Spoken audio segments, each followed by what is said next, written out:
Akhir-akhir ini, kondisi tubuhku kurang baik, jadi aku sedang beristirahat untuk pemulihan, ujar Chu Feng. Jiang Luosen bersandar di kursi. Sepasang kakinya yang panjang dan mulus diletakkan dengan seenaknya di atas meja kayu, membuat ekspresi di wajahnya yang cantik sedikit tertegun. Meskipun telah menerima pendidikan etika terbaik, di balik layar ia sangat santai, bahkan sedikit memberontak.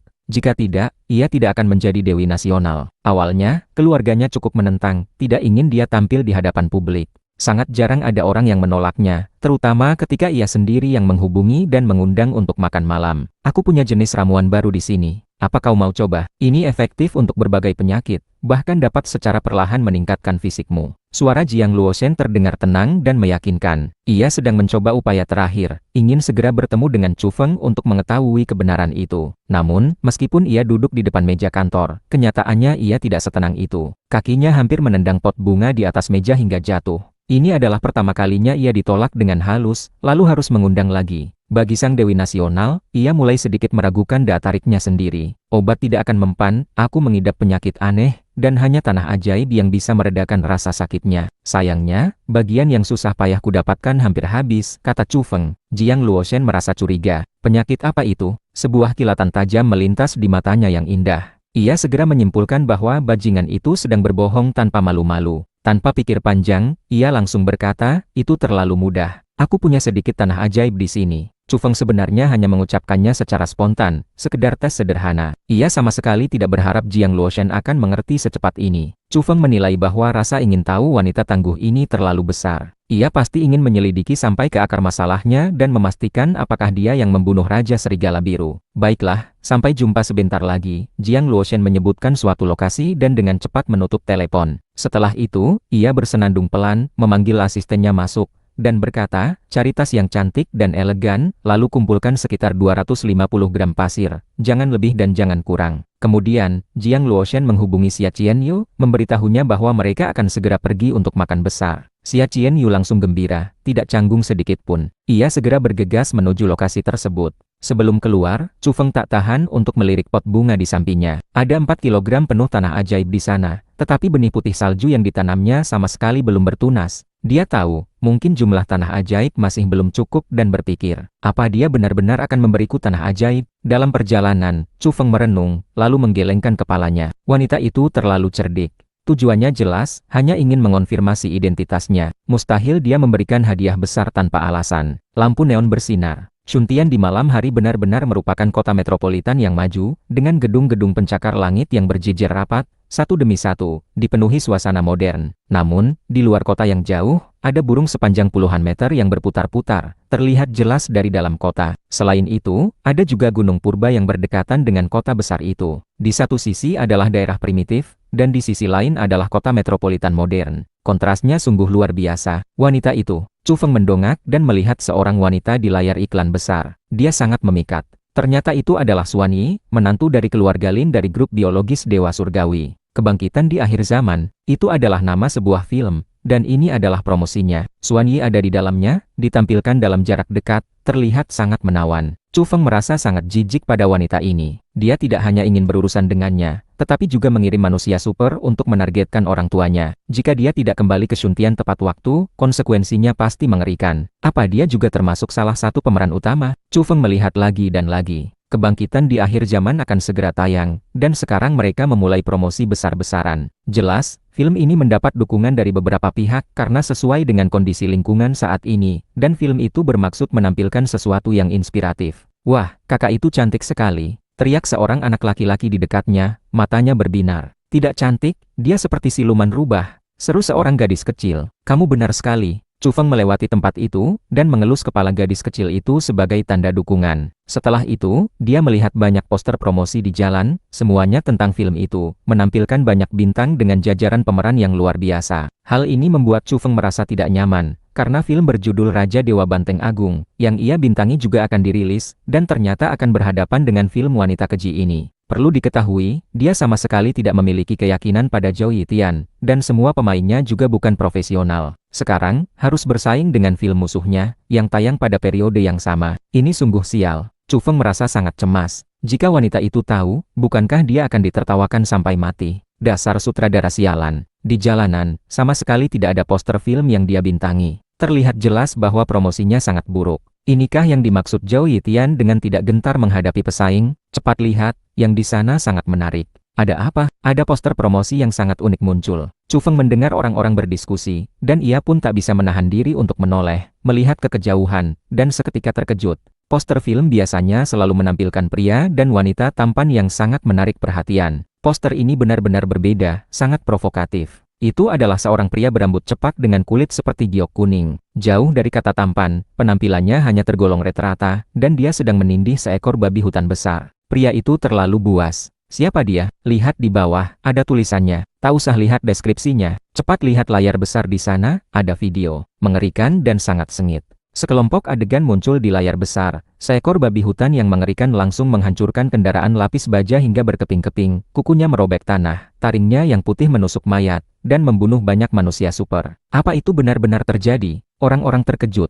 Karena di bawah layar besar ada subtitle yang bertuliskan, rekaman nyata pertempuran Gunung Taihang. Mengerikan sekali, banyak orang yang merasa merinding. Itu adalah kejadian nyata. Akhirnya, pemandangan berubah. Pria berambut pendek di poster muncul. Hanya ada satu adegan, di mana ia dengan brutal membalik dan menindih babi hutan itu di bawahnya. Terlihat sangat ganas. Kenapa aku merasa ini terlalu pendek ya? Seseorang bergumam. Setuju, kenapa hanya sampai di sini? Apa maksudnya mengakhiri dengan adegan ini? Aku ingin tahu kelanjutannya. Lihat, ada satu baris tulisan. Orang-orang melihatnya. Tertulis di sana, ini adalah pertempuran nyata. Pemuda itu adalah salah satu dari 4 manusia super teratas, bernama Fajra. Terakhir, ada satu baris tulisan lagi. Mohon berikan like untuk Fajra. Hari itu dia membunuh banyak binatang aneh. Hal ini langsung menimbulkan kegemparan. Dari 4 manusia super teratas, yang paling dikenal orang hanya dewa bersayap perak. Sekarang Fajra langsung tampil di poster, menyebabkan gejolak besar. Cepat online untuk melihat detailnya. Apa yang terjadi? Semua orang di internet memberikan like untuk Fajra menunggang babi. Chu Feng terdiam. Tadi dia masih merasa Raja Dewa Banteng Agung tidak punya promosi, tapi sekarang dia menemukan situasinya aneh. Samar-samar, ia merasakan adanya aroma konspirasi. Poster dan layar besar mempromosikan Fajra secara positif, tetapi internet malah memunculkan artikel provokatif seperti Fajra menunggang babi. Mungkinkah ini disengaja oleh Zhao Yitian? Jelas, dunia telah berubah. Popularitas keempat manusia super itu sangat menakutkan, tidak kalah dan bahkan lebih kuat dari bintang-bintang besar. Di mata orang biasa, mereka adalah 4 eksistensi teratas saat ini. Kemunculan Fajra menimbulkan sensasi luar biasa, terutama, satu kata kunci yang sedang tren muncul di internet, Fajra menunggang babi. Hanya dalam waktu singkat di perjalanan, Chu Feng menemukan bahwa volume pencarian kata kunci ini sangat mengerikan, terus meroket. Banyak orang di jalan membicarakannya. Di era internet, informasi sangatlah maju, dan foto Fajra langsung tersebar luas. Ditemani dengan diskusi hangat ini, film Raja Dewa Banteng Agung yang dibintangi Fajra juga menjadi dikenal. Menurutku film ini menarik, aku harus menontonnya. Tentu saja, manusia super teratas berakting secara langsung, dan konon itu semua adalah adegan pertarungan nyata yang mereproduksi kondisi sebenarnya dari pertempuran berdarah di Gunung Taihang. Kita pasti harus menontonnya. Ketika sampai di tempat makan, ekspresi Chu Feng terlihat aneh. Bahkan orang-orang di sini pun membicarakannya. Tempat itu tidak terlalu jauh dari tempat tinggalnya. Hanya butuh waktu 10 menit lebih untuk berjalan ke sana. Chu Feng naik ke atas, dan seseorang mengantarnya ke sebuah meja. Ya ampun, kenapa si mesum ini datang? Xia Qianyu langsung berteriak.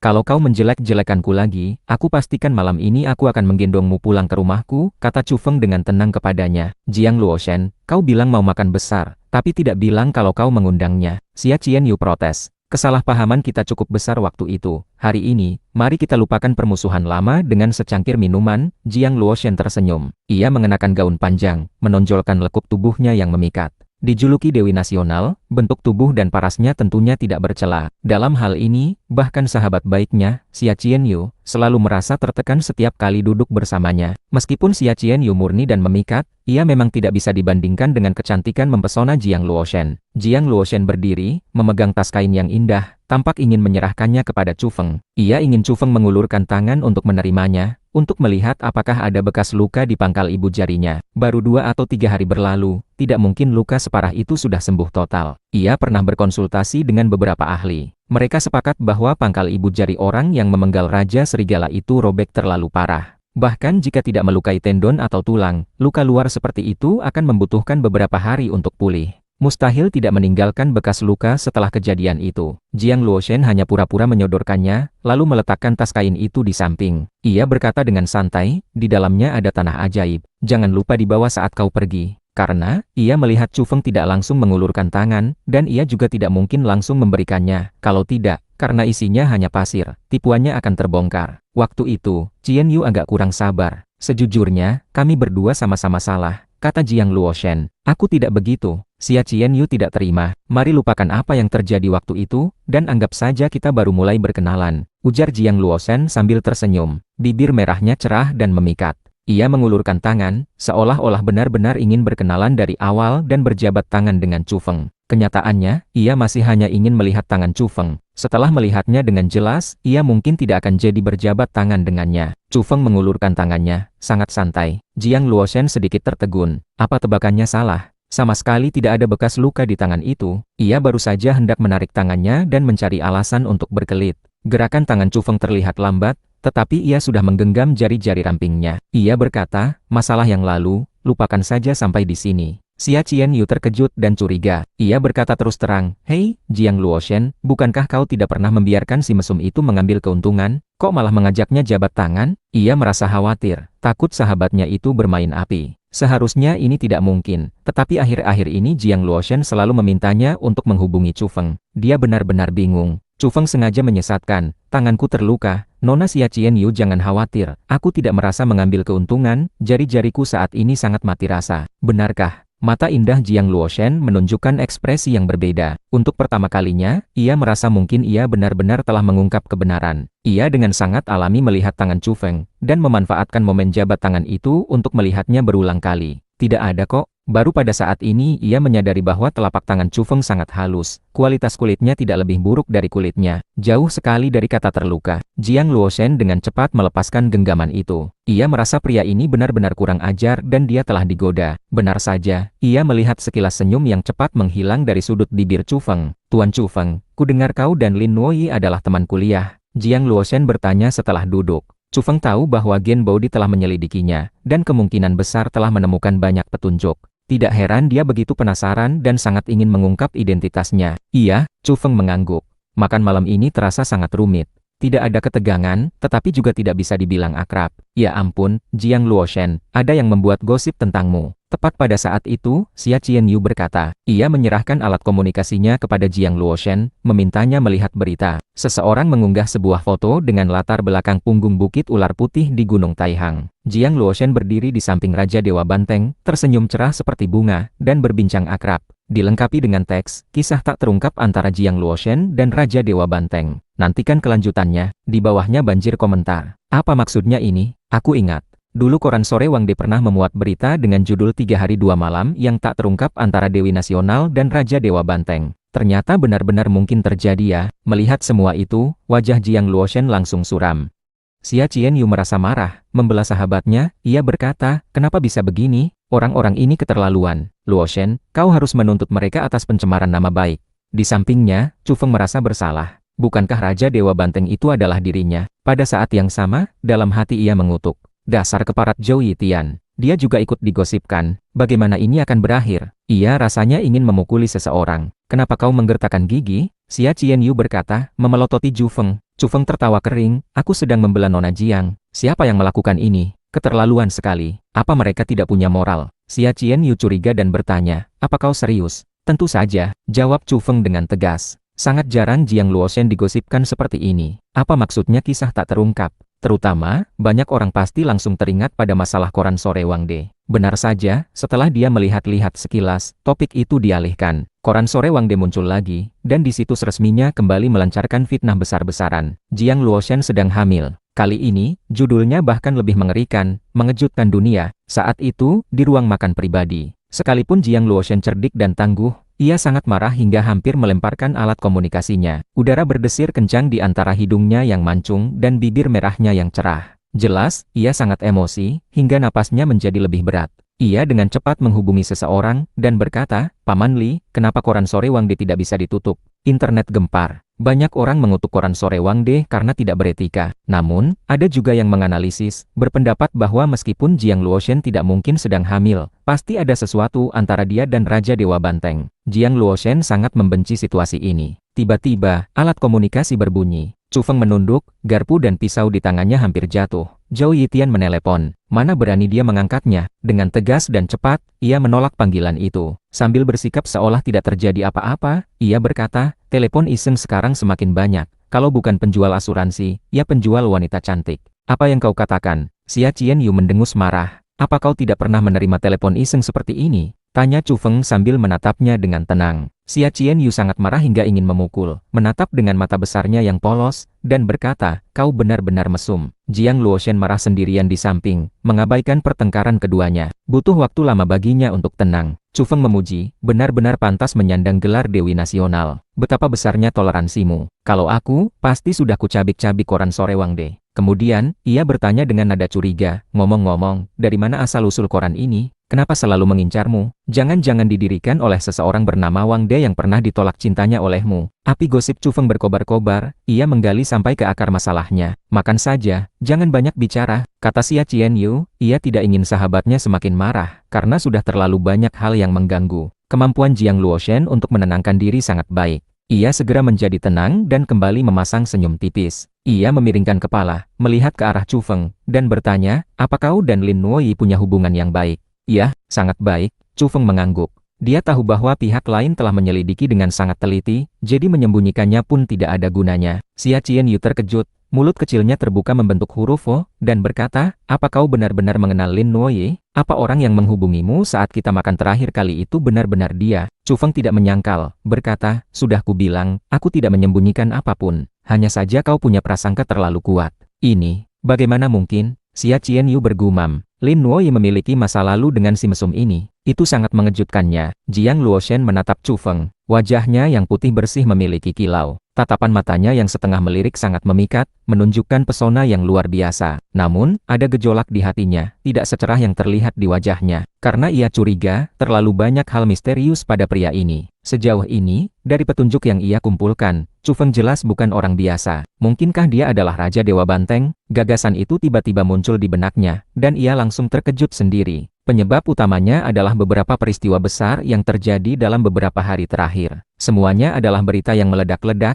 dan penyelidikan Gen Baodi terhadap Chu Feng pun terhenti. Jika tidak, ia pasti sudah bisa menilai lebih banyak hal. Kirim semua temuan terbaru padaku, dan lanjutkan penyelidikan Chu Feng. Saat makan, Jiang Luoshen mengirim pesan teks, memerintahkan orang-orang terkait. Semakin lama ia memandang Chu Feng, semakin ia curiga. Pada akhirnya, raut wajahnya sedikit berubah. Karena, memikirkan gosip di internet tentang dirinya dan Raja Dewa Banteng, mulai dari 3 hari 2 malam hingga soal kehamilan. Jika Raja Dewa Banteng benar-benar Chu Feng, ia benar-benar akan mati karena marah. Luoshen, seru Xia Qianyu, lalu dengan cepat mengirim pesan teks padanya, jangan main api. Jangan-jangan kamu berpikir karena dia punya masa lalu dengan sainganmu, Lin Nuoyi, kamu jadi penasaran dan ingin mencoba juga. Jangan terlena. Jiang Luoshen melihat pesan itu, ia rasanya ingin memukul Xia Qianyu. Ia benar-benar ingin muntah darah. Kapan dia terlena? Kapan dia main api? Xia Qianyu tidak puas, masih bilang tidak. Tadi kamu terus-menerus menatap wajahnya, meskipun dia memang cukup tampan, tapi dia akan menyebalkan. Apa kamu harus begitu? Kamu itu Jiang Luoshen, kamu tidak pernah bersikap seperti ini. Jiang Luoshen tersadar. Ia tadi melamun, menebak-nebak identitas Chu Feng, jadi wajar jika ia melihatnya beberapa kali. Tetapi jika dibilang ia terlena dan punya perasaan padanya, itu benar-benar konyol.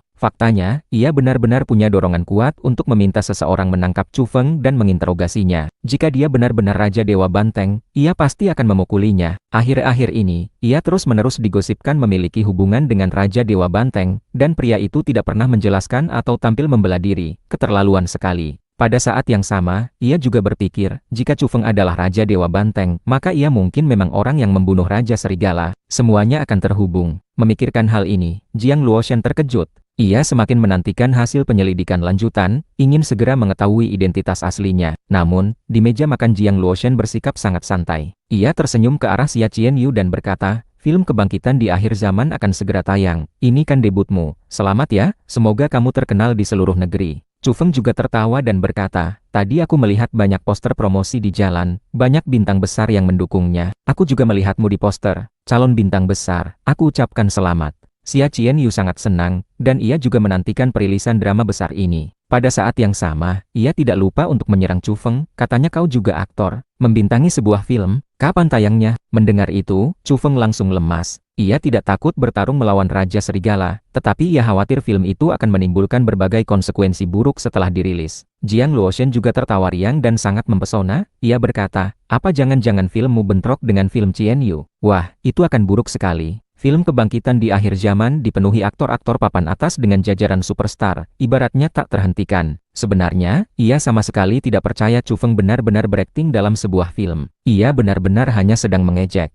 Anehnya, Chu Feng mengangguk dengan serius, menghela napas, dan berkata, aku bertemu orang yang salah, sungguh sial bertemu dengan sutradara payah. Sebab, dia merasa tidak ada gunanya menyembunyikannya. Film ini pasti akan tayang, dan pada akhirnya kedua wanita itu akan melihatnya di dalam film itu. Kedua wanita itu tertawa sedikit nakal, tidak peduli pada citra mereka, terlihat sangat gembira, dan wajah mereka yang cantik berseri-seri. Bisakah kalian berdua sedikit berempati? Kata Chu Feng tidak senang. Bicaramu seolah-olah kau benar-benar membintangi drama besar yang akan tayang. Xia Qian Yu mati-matian tidak percaya si mesum ini berakting dalam sebuah drama. Kenapa kalian selalu tidak percaya? Sudahlah, toh nanti kalian akan tahu. Tunggu dan lihat saja. Chu Feng juga sudah pasrah. Jiang Luoshen tertawa dan bertanya, apa judul film yang kau bintangi? Itu, belum bisa ku beritahu. Chu Feng berpikir jika ia benar-benar mengatakannya, malam ini ia mungkin tidak bisa meninggalkan tempat ini. Dengan kepekaan Jiang Luoshen, ia pasti akan menebak lebih banyak dan akan habis-habisan melawannya. Kedua wanita itu tertawa, sama sekali tidak percaya. Namun, tawa mereka segera terhenti. Xia Qian Yu berteriak,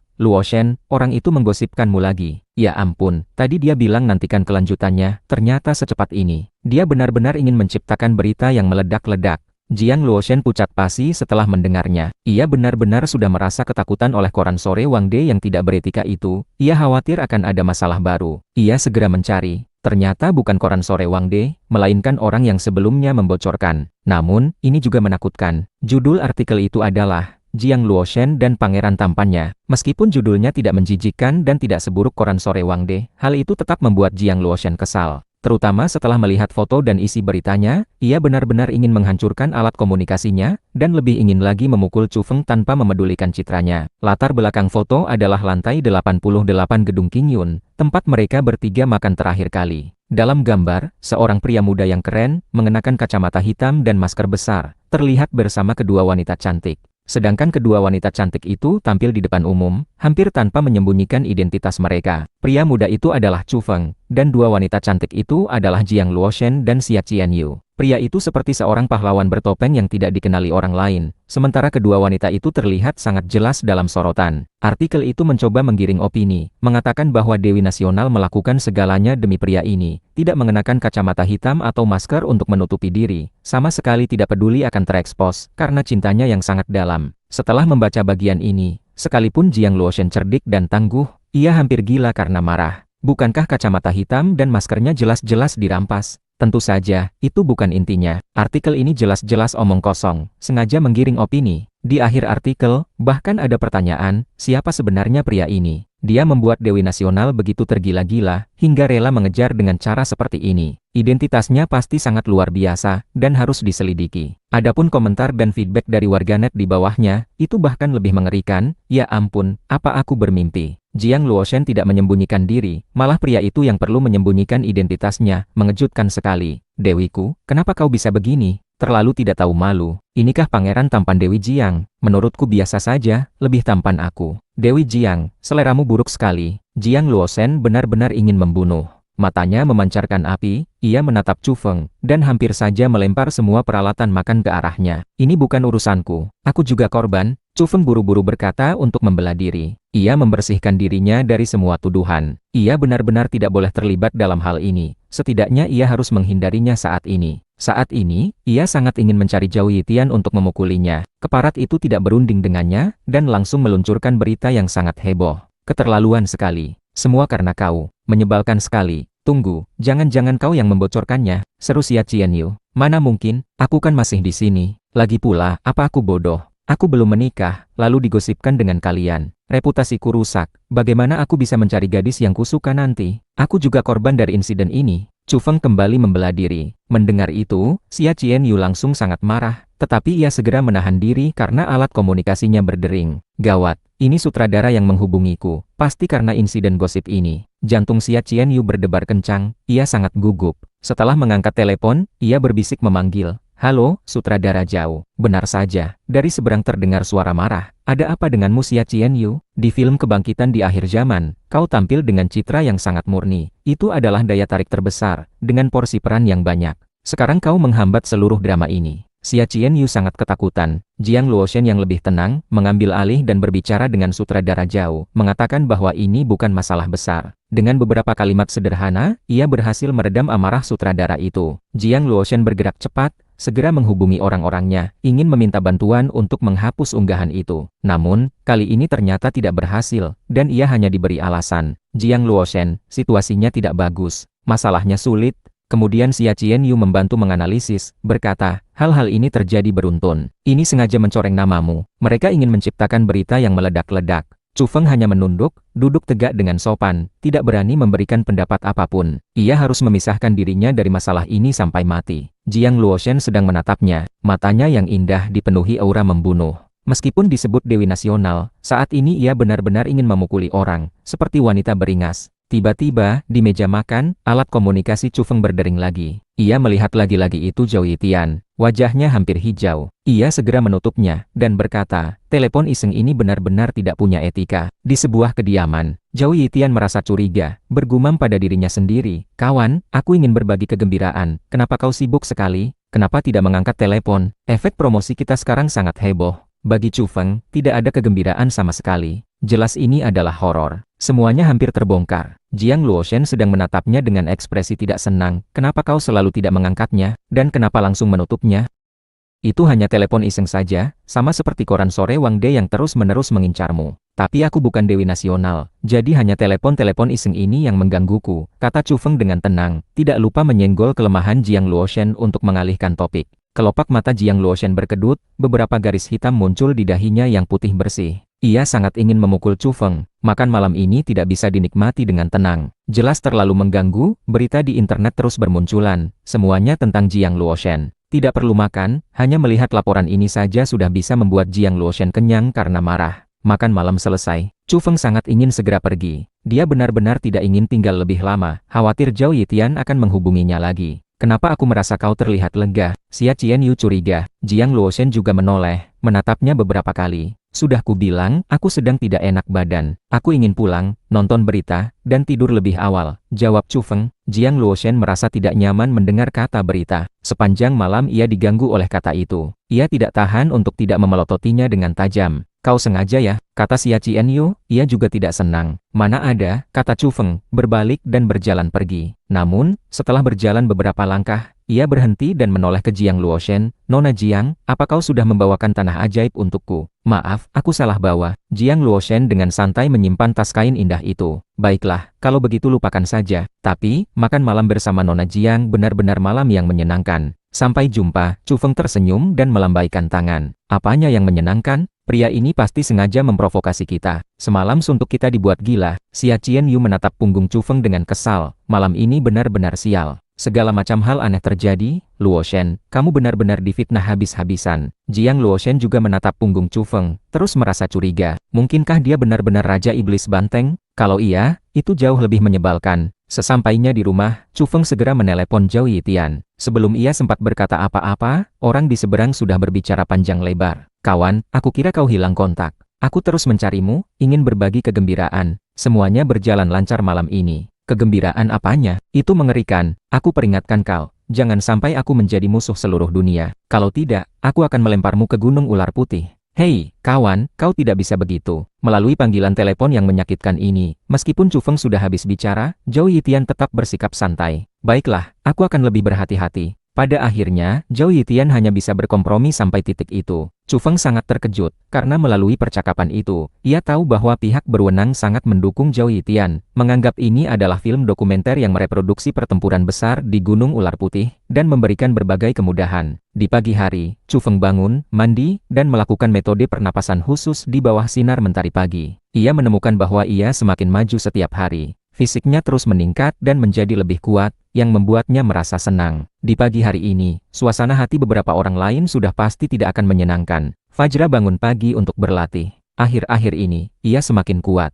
Jika ia memiliki buah aneh yang cocok, cepat atau lambat ia akan mampu bersaing dengan Raja Binatang. Saat sarapan, suasana hatinya sangat buruk. Ia akhirnya melihat berita. Apa-apaan ini? Ia menjadi terkenal dalam semalam. Berita menyebar luas. Banyak orang memuji. Tidak, mereka memuji 3 kata. Fajra menunggangi babi. Fajra melihat 3 kata itu dan hampir saja menghancurkan meja makan. Memalukan sekali. Siapa yang melakukannya? Ia melihat lebih dekat dan menemukan bahwa di daftar pencarian topik terpanas, ia sangat terkenal dan unggul di mana-mana. Hanya Jiang Luoshen yang bisa bersaing dengannya. 3 kata Fajra menunggangi babi terlalu mencolok, begitu kuat hingga hampir mendominasi daftar. Aku sangat marah. Akhirnya, dengan suara boom, meja makan itu hancur. Di pagi hari yang sama, suasana hati Jiang Luoshen juga sangat buruk. Wajahnya yang cantik diselimuti mendung. Ia ingin menampar si pengunggah berita sampai mati. Sekarang, berita tentangnya bertebaran di mana-mana, menjadikannya ratu yang mendominasi daftar pencarian. Yang paling mengerikan adalah, ada beberapa kata kunci panas tentang dirinya, seperti insiden Dewi Jiang, 3 hari 2 malam, dan lainnya. Dapat dikatakan, ia sekarang mendominasi dunia, sendirian mencari kekalahan. Hanya Fajra yang bisa bersaing dengannya. Jiang Luoshen menjerit marah. Keterlaluan sekali. Ia tidak pernah menghadapi masalah seperti ini. Pagi ini, banyak tempat tidak tenang. Banyak orang berdiskusi, ini adalah bahan pembicaraan terbaik setelah makan. Menarik sekali, Fajra ternyata sangat gagah. Aku sangat menantikan film Raja Dewa Banteng Agung ini. Aku pasti akan menontonnya. Pertempuran nyata di Gunung Taihang, diproduksi ulang secara otentik, memang sangat menarik. Aku juga ingin melihat betapa menakutkannya ular putih itu. Hahaha, kasihan Fajra, dan juga Dewi Jiang. Mereka benar-benar sial. Siapa pria tampan yang disukai Jiang Luoshen? Kabar burung terbaru menyebutkan, pria itu mungkin adalah pemeran utama di film Raja Dewa Banteng Agung. Berbagai diskusi menyebar luas. Saat membahas kedua orang itu, film Raja Dewa Banteng Agung juga mulai terkenal, dan banyak orang mengetahuinya. Tak lama kemudian, film Kebangkitan di Akhir Zaman merasakan tekanan. Upaya promosi mulai menjadi luar biasa besar. Pada saat yang sama, mereka meniru, menciptakan berbagai gimmick untuk menarik perhatian, karena jajaran bintang mereka terlalu mewah, semuanya adalah selebriti papan atas. Namun, popularitas Kebangkitan di Akhir Zaman tidak mampu secara langsung mengalahkan Raja Dewa Banteng Agung. Meskipun yang terakhir berasal dari jalur yang tidak biasa, jajaran bintangnya sama sekali tidak lemah. Pada hari itu juga, berbagai gambar promosi Raja Dewa Banteng Agung dirilis di internet. Ada dewa bersayap perak, Fajra, Jiang Luoshen, Lin Nuoyi, Luciun adik perempuan Raja Harimau Putih, dan yang paling penting, ada ribuan manusia super yang bertarung secara nyata, bukan hanya efek khusus. Hal-hal yang dilemparkan Zhou Yitian ini memiliki kekuatan yang meledak-ledak dan menyebabkan sensasi. Ya Tuhan, dewa bersayap perak sangat keren. Wah, Jiang Luoshen juga akan muncul di film Raja Dewa Banteng Agung. Tidak mungkin, apa wanita yang fotonya sempat membuat heboh itu juga ikut berperan di sana? Dia adalah tuan putri dari grup biologis Dewa Surgawi. Ya ampun, sungguh menyenangkan. Ribuan manusia super, ini benar-benar pemandangan yang luar biasa. Jauh lebih nyata daripada yang disebut Kebangkitan di Akhir Zaman. Kita harus mendukungnya. Zhou Yitian mengeluarkan jurus besar, meledakkan internet. Dapat dikatakan, setelah foto-foto ini muncul, internet menjadi gempar. Semua orang mendiskusikannya. Pada saat kritis, Zhou Yitian bahkan melemparkan foto ular putih yang buram. Ukurannya yang menakutkan, tubuh ular putih yang besar, tersembunyi dalam kabut putih, sungguh mengejutkan. Zhou Yitian menjelaskan satu-satunya nilai jualnya, pertempuran dipertunjukkan secara otentik. Semuanya benar-benar terjadi, bukan efek khusus murahan. Ini tentu saja menimbulkan sensasi besar, dan banyak orang menantikannya. Seluruh tim produksi Kebangkitan di Akhir Zaman merasakan tekanan berlipat ganda. Mulai dari sutradara hingga para aktor, serta produsernya, semuanya muram. Mereka benar-benar dihalangi, dan memiliki pesaing yang kuat. Bukankah katanya peralatan mereka sederhana, dan hanya merekam beberapa gambar yang tidak jelas? Kenapa ini sama sekali berbeda? Cepat hubungi orang-orang terkait. Cari cara untuk menghalangi mereka. Sejak hari itu, kedua drama besar ini berhadapan. Upaya promosi keduanya sangat luar biasa, dan terkadang ada berbagai trik kotor. Akhir-akhir ini, Raja Dewa Banteng Agung memang menghadapi hambatan, tetapi setiap kali menghadapi krisis, Zhou Yitian akan selalu mengeluarkan jurus lain, dan langsung menyapu bersih. Misalnya, kali ini, seluruh tim produksi Kebangkitan di Akhir Zaman menjadi bintang tamu di sebuah acara talk show yang sangat populer, hanya untuk mempromosikan drama tersebut. Mereka membocorkan berbagai hal dan menarik banyak perhatian. Respons Zhou Yitian sederhana dan kasar. Ia merilis serangkaian foto lagi. Di antaranya, ada adegan Raja Dewa Banteng menembak jatuh helikopter bersenjata dengan busur dan anak panah, dan foto konfrontasi yang mengejutkan dengan dewa bersayap perak.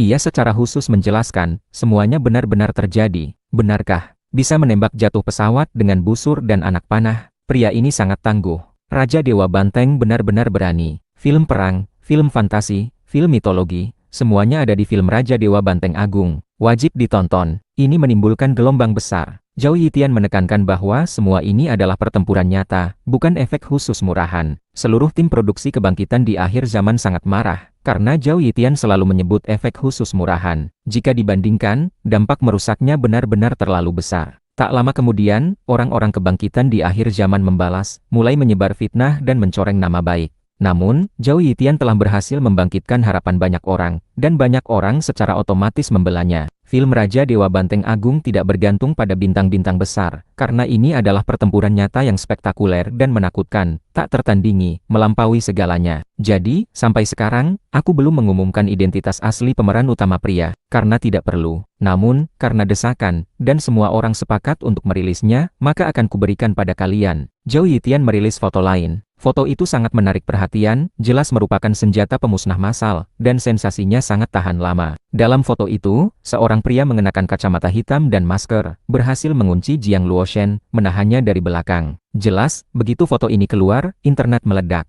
Daya rusaknya tak terbatas. Bukankah ini pria misterius yang makan malam dengan Jiang Luoshen? Ya Tuhan, apa dia adalah pemeran utama film Raja Dewa Banteng Agung? Pria ini pasti punya latar belakang luar biasa, membuat Dewi Jiang jatuh cinta. Dia pasti bukan orang biasa. Internet gempar. Jiang Luoshen hampir meledak karena marah. Dia tidak pernah menyangka foto ini akan bocor. Keterlaluan sekali. Ini adalah foto yang diambil oleh teman mesum Chu Feng saat dia dan Chu Feng berkelahi. Saat ini, Wu Yangqing si telinga angin, sedang menyombongkan diri kepada seseorang. Ini adalah hasil kerjanya. Dia mengirimkannya ke Zhao Yitian, sehingga bisa heboh seperti ini. Jiang Luoshen sangat marah. Pada saat yang sama, ia memikirkan banyak hal. Bajingan itu benar-benar membintangi sebuah film. Saat ini, ia tersadar. Film itu adalah Raja Dewa Banteng Agung. Jiang Luoshen sangat marah, merasa ditipu dari awal sampai akhir. Chu Feng itu benar-benar kejam. Ia langsung menelepon Chu Feng. Hei, Marga Chu, aktingmu bagus sekali, kau terus menipu kami. Kapan aku menipumu? Aku terus mengatakan kalau aku berakting dalam sebuah film kan?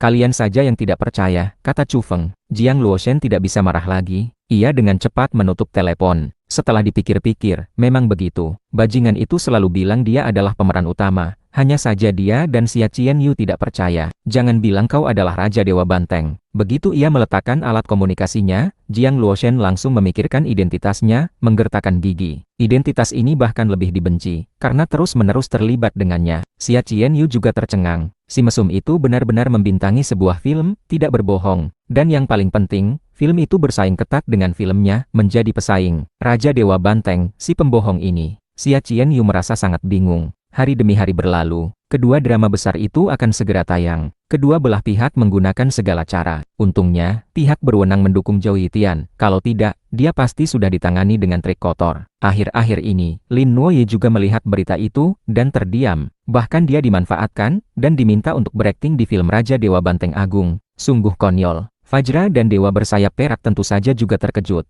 Adapun Jiang Luoshen, ia bersiap menggunakan jalur hukum. Ia akan secara resmi menuntut kru film Raja Dewa Banteng Agung. Karena, ia sama sekali tidak berakting di film itu. Memaksanya terlibat dianggap sebagai pelanggaran hak cipta. Terutama ketika ia ingat bahwa Chu Feng adalah pemeran utamanya, ia tidak bisa tenang, dan sangat marah. Namun, asistennya memberitahunya bahwa pihak berwenang telah mengirim surat, berharap ia bisa mengerti. Jika ia menginginkan biaya penampilannya, itu mudah dibicarakan, tetapi ia harus mendukung drama ini. Dukungan dari lembaga negara seperti ini bisa dibilang belum pernah terjadi sebelumnya. Hal itu membuat Jiang Luoshen terdiam. Ya ampun, aku terpaksa berakting di film ini. Muncul bersama bajingan itu, Jiang Luoshen sudah bisa menebak betapa besar kehebohan yang akan ditimbulkan, dan ia akan kembali mendominasi daftar pencarian. Akhir-akhir ini, Chu Feng sangat rendah hati. Ia tidak ingin muncul, karena ia benar-benar diganggu habis-habisan oleh drama itu, dan berada di ujung tanduk. Bisa dibayangkan konsekuensi apa yang akan terjadi setelah film itu dirilis dan ia dikenali sebagai pemeran utamanya. Akhirnya, waktunya semakin dekat.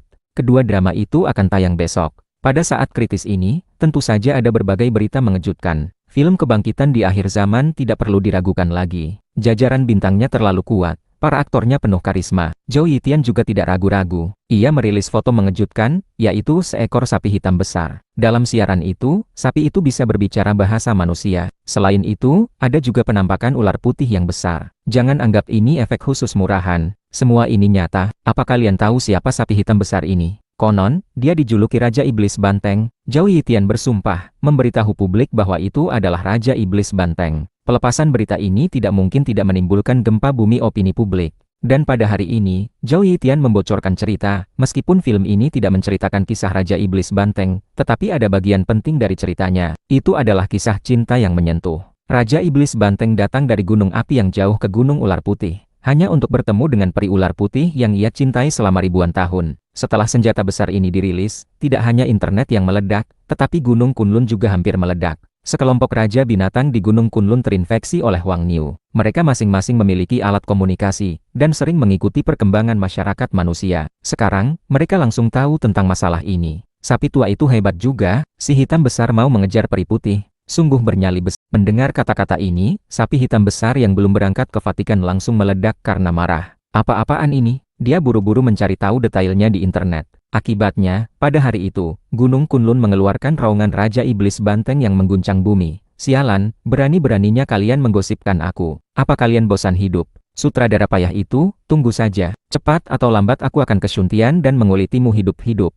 Huang Niu yang jahil dengan cepat mengambil rekaman video sapi hitam besar, lalu mempostingnya di situs berbagi kelucuan di internet untuk berbagi kegembiraan. Chu Feng menerima pesan darinya untuk menontonnya. Awalnya ia tertegun, lalu tertawa terbahak-bahak. Melihat bos hitam sangat marah seperti itu benar-benar menyenangkan. Bos hitam, tak perlu marah. Pria sejati harus berani mengejar cinta. Chu Feng menghibur dari jarak ribuan kilometer, dengan sedikit maksud jahat. Nak, enyahlah, aku tidak mau melihatmu. Sapi hitam besar berteriak. Meskipun terpisah oleh alat komunikasi, Chu Feng bisa merasakan pegunungan Kunlun bergetar. Chu Feng merasa sangat senang, dan mengakhiri panggilan dengan gembira. Selain itu, ia segera memberitahu Zhao Yitian. Zhao Yitian tidak mengecewakan. Ia memiliki insting yang tajam. Setelah menemukan video itu di internet, ia segera mengadakan konferensi pers yang meriah. Di depan wartawan, ia langsung memutar video Raja Iblis Banteng yang mengaum di Gunung Kunlun, yang langsung memicu gempa bumi besar. Semua media bergegas meliputnya. Itu adalah topik yang seharusnya serius, karena melibatkan Raja Binatang. Setiap kabar tentang mereka pasti akan diberitakan dengan cepat,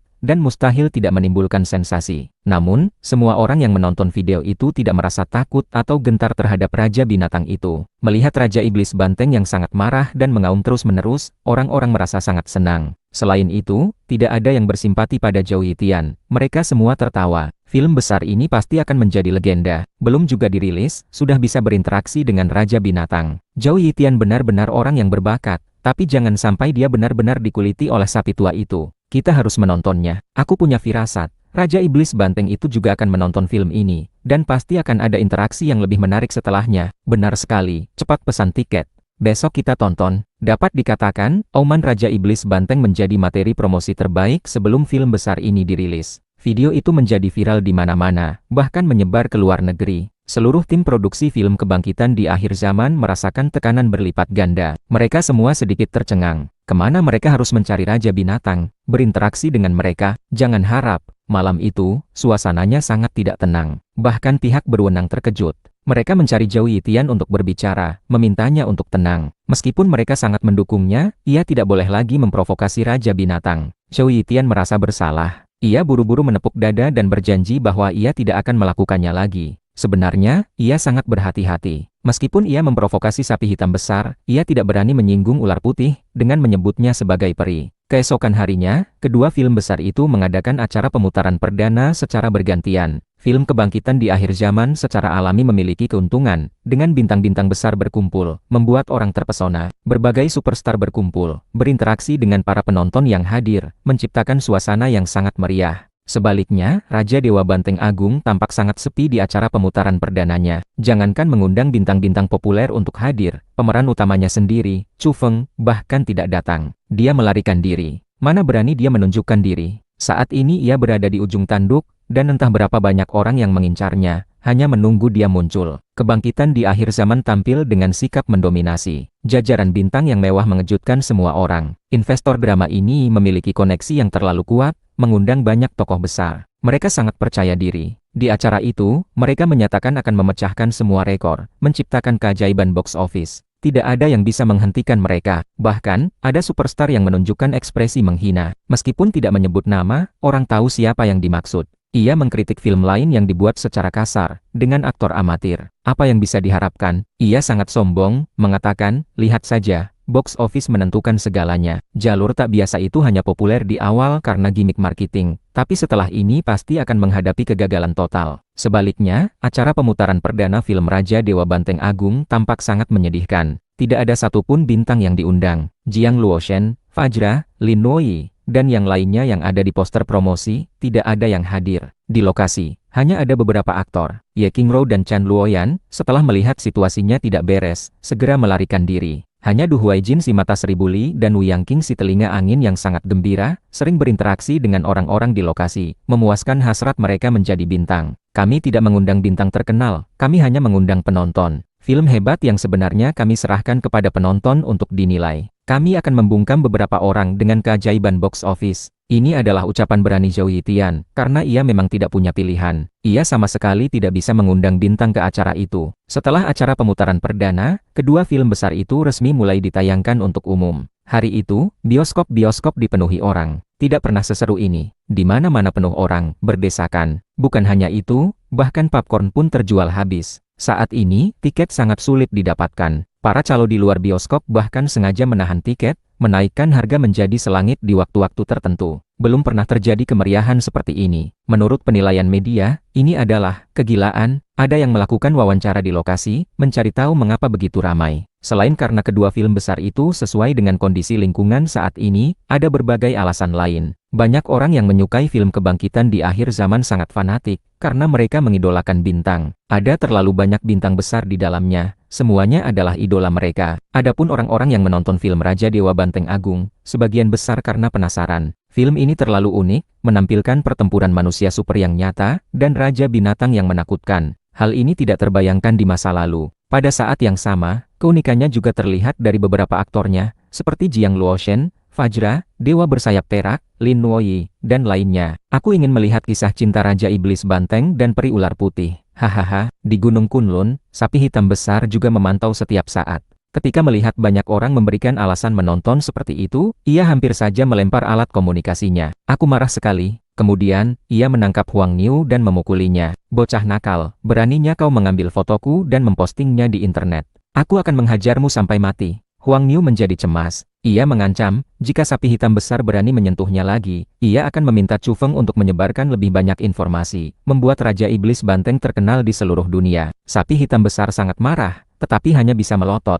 Ada alasan yang sangat penting mengapa bioskop-bioskop ramai dan orang-orang ingin menonton Raja Dewa Banteng Agung, yaitu karena mereka ingin tahu siapa pemeran utamanya. Karena, akhir-akhir ini beredar rumor bahwa pria itu memiliki hubungan yang sangat dekat dengan Jiang Luoshen. Sangat ambigu. Aku ingin tahu, siapa sebenarnya pria itu. Dia bertingkah misterius, kali ini dia akan ketahuan. Benar, aku juga ingin tahu apa latar belakangnya. Sekelompok orang menahan napas, ingin tahu latar belakang pemeran utama Raja Dewa Banteng Agung. Ya ampun, Jiang Luoshen, kau mau nonton film Raja Dewa Banteng Agung? Bukan filmku. Kebangkitan di akhir zaman, itu membuatku sedih sekali. Xia Qianyu tidak senang. Aku ingin melihat bagaimana mereka menggosipkanku, agar aku bisa menyiapkan langkah antisipasi, kata Jiang Luoshen dengan jujur. Ia benar-benar khawatir, jika film ini dirilis, ia akan terseret ke dalam pusat badai. Demikian pula, di kota Jiangning, Lin Nuoyi juga pergi ke bioskop untuk menonton Raja Dewa Banteng Agung. Ada beberapa hal yang ingin ia cari jawabannya di film besar ini. Nak, kau pemeran utamanya, tapi kenapa tidak mau menonton filmmu sendiri? Wang Jing mengajak Chu Feng untuk pergi bersama. Chu Feng langsung menggeleng, mati-matian tidak mau pergi. Akhirnya, tidak ada pilihan. Wang Jing mengajak Chu Jiuan, dan bergegas ke bioskop.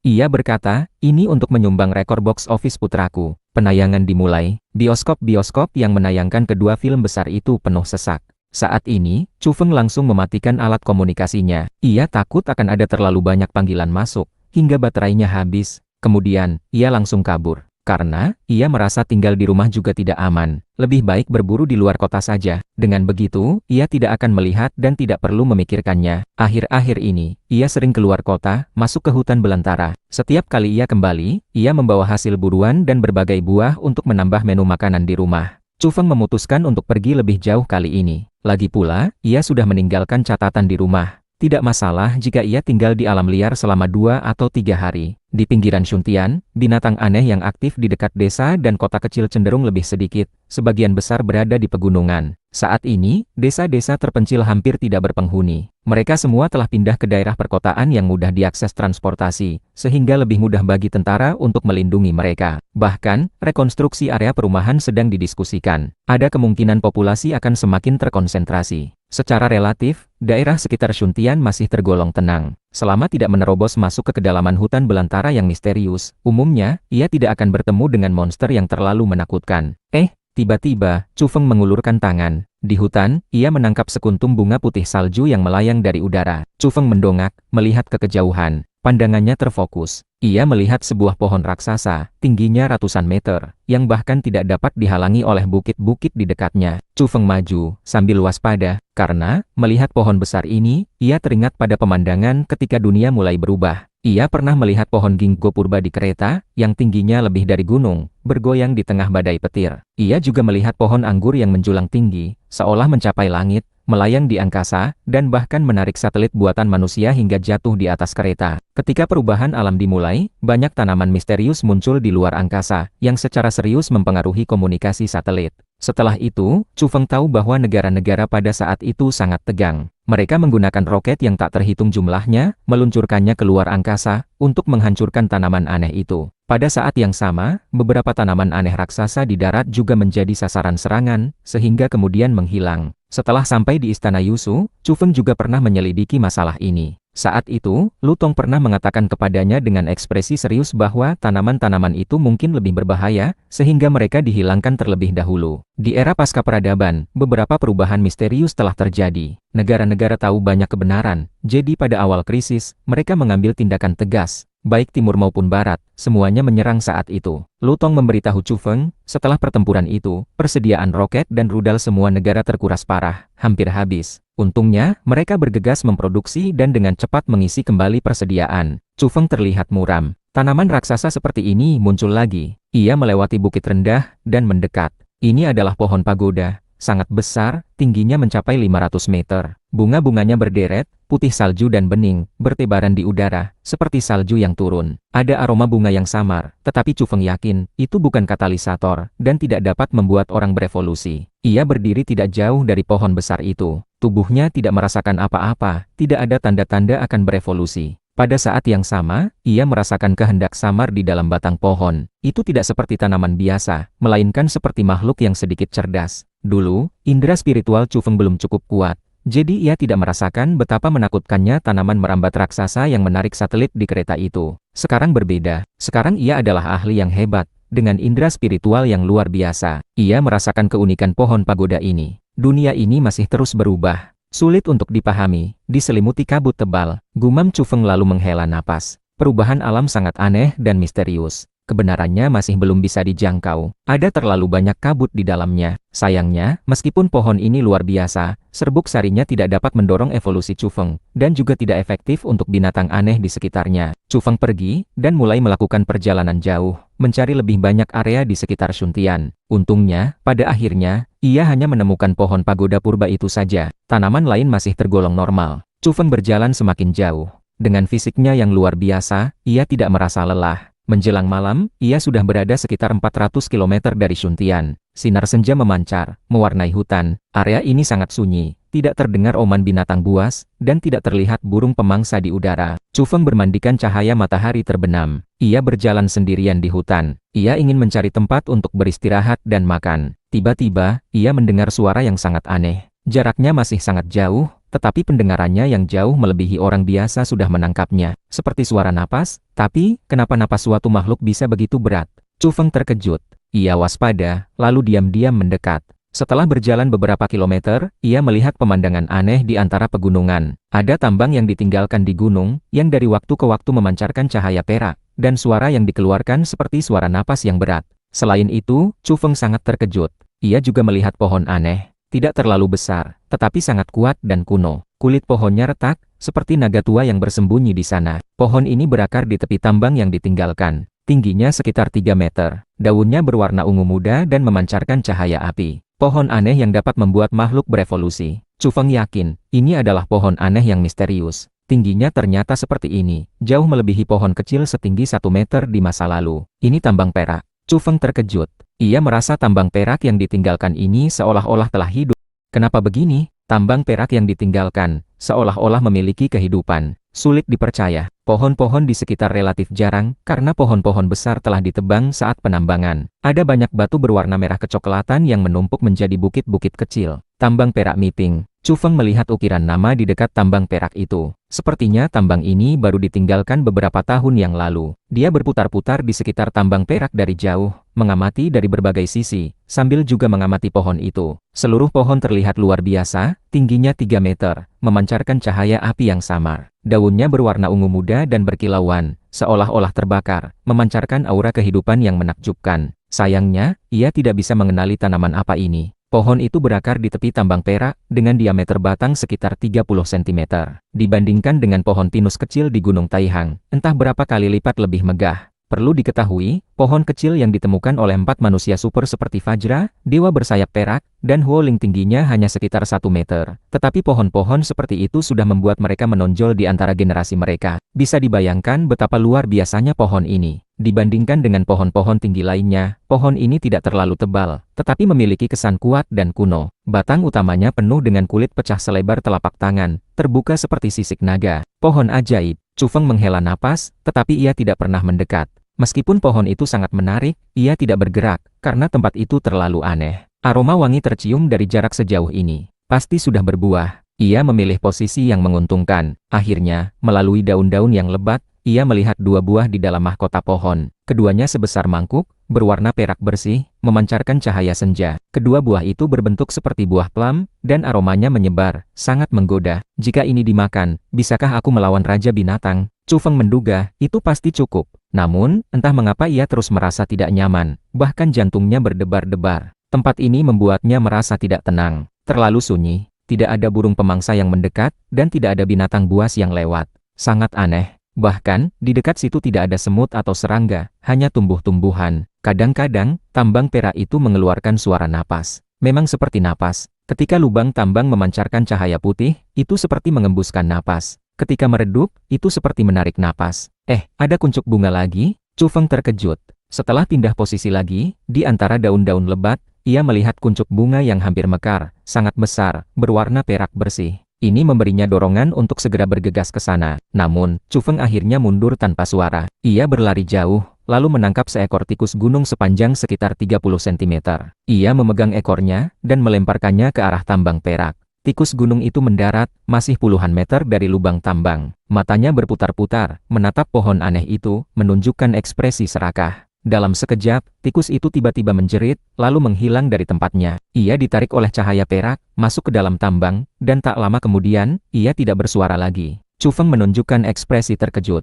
Tempat ini benar-benar aneh. Dengan cara ini, ia berjalan sangat jauh, dan berturut-turut menangkap beberapa binatang aneh untuk menguji. Hasilnya, semuanya ditelan oleh tambang perak. Chu Feng menemukan bahwa area 100 meter di sekitar tambang perak adalah zona bahaya mutlak. Seolah-olah ada medan energi tak terlihat yang akan menarik makhluk hidup ke dalam lubang tambang. Namun, di luar 100 meter, semuanya aman, tidak ada yang terjadi. Mulai dari tikus gunung kecil, hingga anjing mutan besar sepanjang 5 meter, hasilnya sama. Begitu mereka melangkah dalam jarak 100 meter, mereka akan segera ditelan oleh tambang perak. Akhirnya, Chu Feng menangkap seekor ular piton beracun, berwarna-warni, panjangnya sekitar 8 meter. Ia memasukkan kepala ular itu ke dalam jarak 100 meter dari tambang perak. Ia menarik ekor ular itu dengan kuat, ingin menguji seberapa kuat kekuatan di dalam tambang perak itu. Ular piton beracun itu mendesis saat sampai di sana. Tetapi sebelum sempat merayap, tambang perak itu memancarkan cahaya, dan langsung ingin menelannya. Chu Feng terkejut.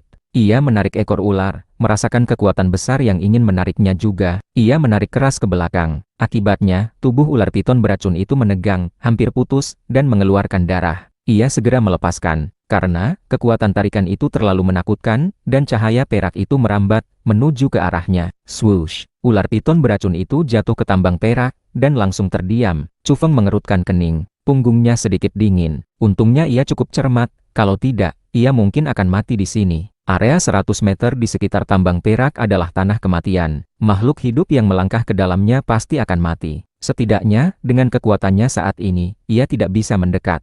Bunga itu akan mekar. Aku akan menunggu di sini. Nanti aku akan menggunakan beberapa trik, menciptakan angin kencang. Aku yakin aku bisa mendapatkan serbuk sari itu. Chu Feng sangat cermat. Ia tidak ingin terburu-buru, dan memilih menunggu di luar. Langit menjadi gelap. Ia makan dan minum sedikit, lalu duduk tidak jauh dari situ, menjaga dengan tenang. Kuncup bunga itu sudah mulai retak. Terlihat akan mekar sewaktu-waktu. Paling lambat, 2 hari lagi. Chu Feng benar-benar bisa menunggu. Faktanya, bunga itu mekar lebih awal dari yang ia duga. Ketika bulan perak menggantung tinggi, kuncup bunga di cabang pohon ajaib itu mengeluarkan suara pop yang lembut.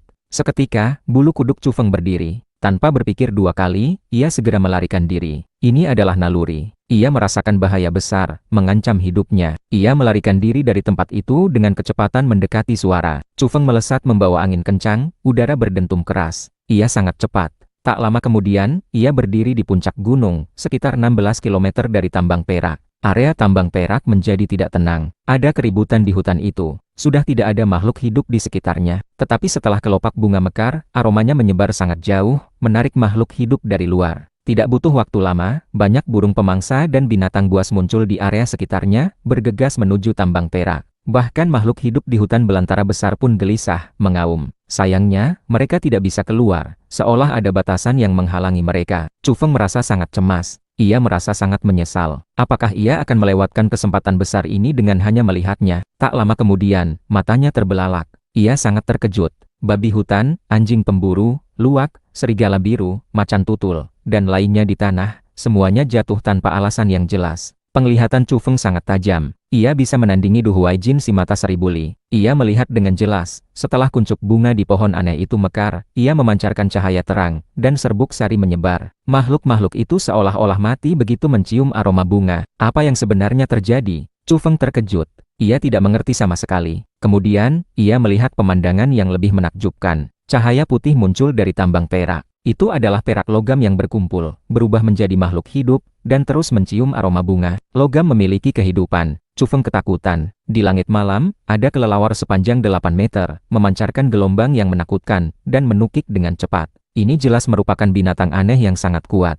Bahkan Chu Feng mungkin harus berusaha keras untuk mengatasinya. Karena, ketika kelelawar itu terbang, mulutnya mengeluarkan riak hitam. Gunung-gunung runtuh dan tanah terbelah. Tumpukan batu di sekitar tambang perak semuanya hancur, dan ia menyerbu ke arah pohon aneh itu. Sayangnya, begitu mencium serbuk sari, ia langsung terjatuh, dan mati di tempat.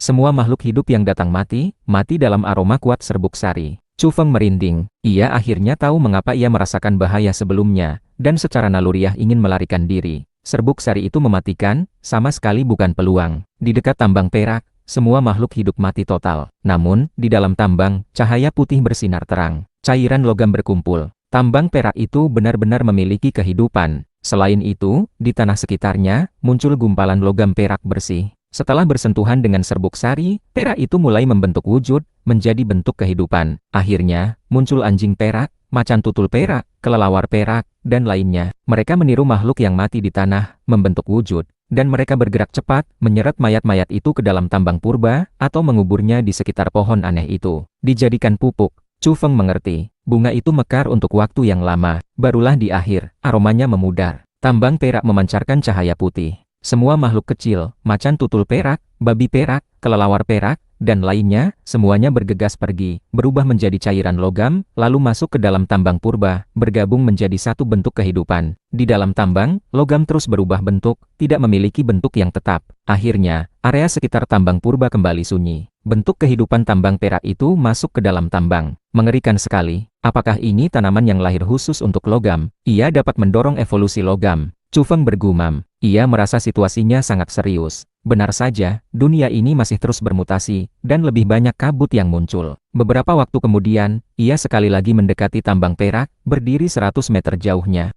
Ia menemukan gumpalan cahaya perak di tanah. Ada sepotong logam perak bersih di sana. Ia tidak berubah menjadi makhluk hidup, tetapi pasti bersentuhan dengan beberapa serbuk sari. Chu Feng dengan hati-hati membungkusnya dengan kulit binatang, dan membawanya pergi. Ia tidak membuang waktu, berlari sepanjang malam, menuju Shuntian. Ia merasa perlu meminta seorang ahli untuk mengidentifikasi logam di tangannya ini. Ia berlari sejauh 400 km sepanjang malam. Ketika Chu Feng kembali, sudah larut malam. Namun, Shuntian masih ramai. Ia masih bisa melihat orang-orang berjalan di jalanan dari waktu ke waktu. Chu Feng melesat seperti angin. Meskipun begitu, ia masih mendengar kata-kata, seperti Raja Dewa Banteng, Chu Feng, Ular Putih, dan lainnya. Jelas, ini adalah orang-orang yang baru keluar dari bioskop. Saat ini ia tidak punya waktu untuk memperhatikan. Ia langsung pergi ke istana Yusu, meminta seseorang mencari Lutong, membangunkannya dari tidurnya. "Nak, apa kau terlalu bersemangat? Aku tahu kau adalah Raja Dewa Banteng, dan sekarang terkenal di mana-mana. Tapi tidak perlu merayakannya di tengah malam begini kan?" Lutong mengeluh, dengan mata mengantuk. "Pak Tua, terjadi masalah besar. Aku melihat tambang perak memiliki kehidupan." Chu Feng dengan cepat menceritakan semuanya, dan mengeluarkan logam perak bersih itu. Lutong langsung terkejut, kantuknya hilang sama sekali. Ia berkata, "Apa? Bahkan mineral pun mulai bermutasi dan berevolusi? Dan pohon aneh itu hanya mendorong evolusi benda logam." Ia tahu masalah ini sangat serius. Ia mengambil potongan logam itu, segera menghubungi kepala laboratorium tertentu, lalu ia mengirim seseorang untuk mengantarkannya malam itu juga. Chu Feng tidak menunggu di istana Yusu. Ia memutuskan untuk melihat hasilnya besok.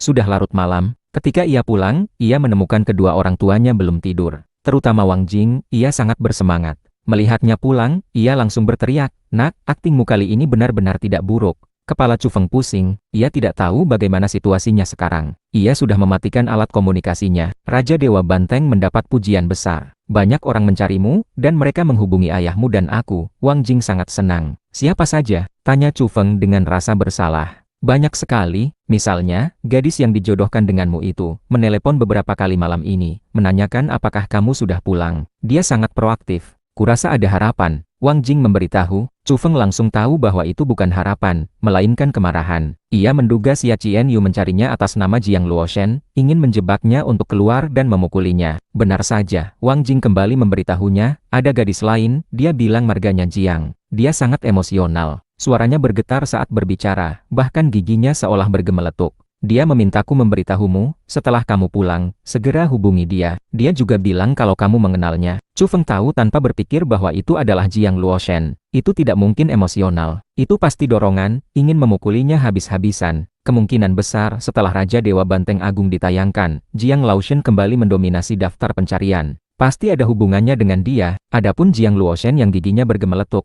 mana mungkin? Chu Feng menduga dia menggeretakkan giginya karena marah luar biasa. Ada apa ini? Apa ada berita dan laporan yang meledak-ledak lagi? Chu Feng curiga. "Lihat saja berita besok pagi," kata Chu Jiwan, memintanya untuk istirahat lebih awal. Wang Jing memberitahu Chu Feng, "Benar-benar banyak orang mencarimu. Mereka semua terlihat sangat emosional. Tapi aku merasa ada yang tidak beres." Chu Feng berdiri dan bergumam, "Dunia ini begitu indah. Tapi mereka begitu pemarah. Lupakan saja, ia tidak ingin menghadapi mereka sekarang." Ia bergegas mandi, dan langsung tidur. Ia berlari sejauh 400 km kembali ke Shuntian. Ia sudah agak lelah. Tentu saja, ia segera tertidur lelap. Malam itu, Chu Feng tidur sangat nyenyak.